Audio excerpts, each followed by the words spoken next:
Hey everyone, welcome back to the channel. In this video, we're exploring how to deal with anxiety and whether therapy or self-help works best. Now, anxiety is one of the most common mental health challenges adults and kids alike face. But just because it is such a universal experience doesn't make it pleasant. This chronic apprehension can, over time, affect your daily life and even your health. So if you experience anxiety, as most people do, myself included, know you are not alone.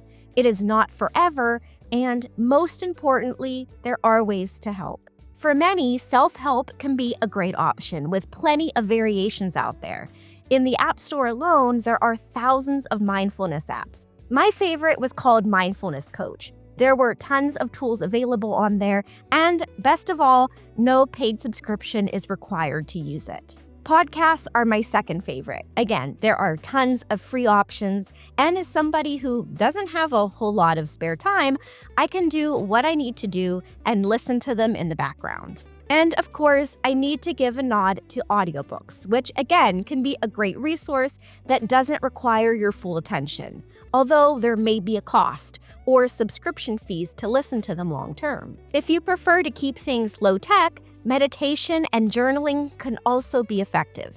I love to do this in the morning to kind of ground myself and mentally prepare for the day, and before bed to reflect and wind down for the night.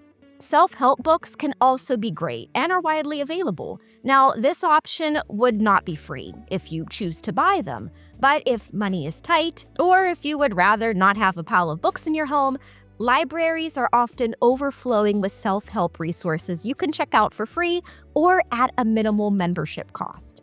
And you can return them when you're done. No clutter. Overall, resources are abundantly available, making them easily accessible, affordable, and flexible to fit your schedule and lifestyle. But on the downside, seeking the resources and using them are two different things. Pursuing self-help means what you get is what you give. And if you don't put in the time, the benefits you receive may not be as rewarding as you wish. I understand firsthand. Life gets busy, and sometimes self-care can fall to the wayside. Now, self-help can be a great starting point, but what if it's not enough? Well, sometimes working with someone is better than trying to work things out alone. I struggled through college. I had anxiety and depression, and honestly, life felt harder than I felt I could handle. Reaching out to friends, family, and seeking self-help options wasn't enough for what I was feeling. Seeking professional help was the best route I could have gone. By going to therapy, I was able to get insight into what I was experiencing from an unbiased party, safe from judgment on topics I was afraid to bring up to those around me. My therapist helped me create a plan, just for me, to work through my anxieties, and tools to help me cope as I felt agitation again. Being a full-time college student and working full-time as well, I needed flexibility. I was surrounded by loads of professionals, several of which worked on campus, but their availability was opposite of mine. So I looked online for a solution. That's when I came across BetterHelp. This therapy service is 100% online, so no need to travel or wait around in waiting rooms. They are home to 35,000 licensed professionals and currently provide mental health therapy to over 5 million people. If you want to join their mental health community, our affiliate link in the description will give you a 20% discount on their services. Getting started with BetterHelp begins with a visit to their website, or there is an app available on Google Play Store, as well as the Apple App Store for Android and iOS. On both counts, the app is free to download. When you're signing up, you'll go through a series of questions about yourself. Now, to be forthcoming, I admit these questions can feel very invasive, especially when you're struggling mentally. But it is important to answer them completely and honestly. This questionnaire process is what will help the website connect you to a therapist that aligns with your needs. Once you're done, BetterHelp will weed through the tens of thousands of therapists to find you a match. This process can take from hours to days, depending on therapist availability. After a therapist is assigned to you, you'll have access to the portal. Here, you can message your therapist, schedule and attend sessions, complete journal prompts, and attend webinars. Live sessions run between 30 to 45 minutes long and can be done through chat, a phone call, or video call. The only thing your therapist can't do is prescribe medication to you.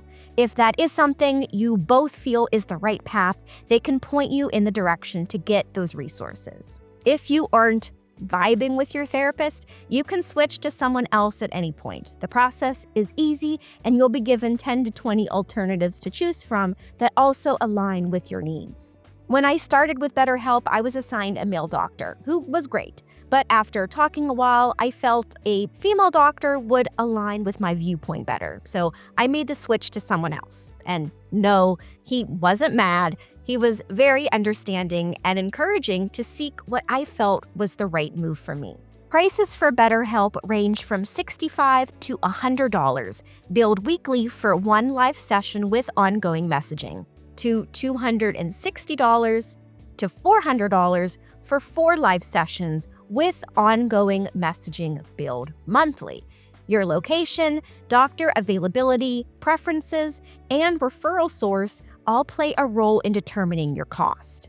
Going through the questionnaire will give you your individualized cost, although the price for a month worth of sessions for me was less expensive through BetterHelp than it would have been going to the campus doctor with the impossible hours.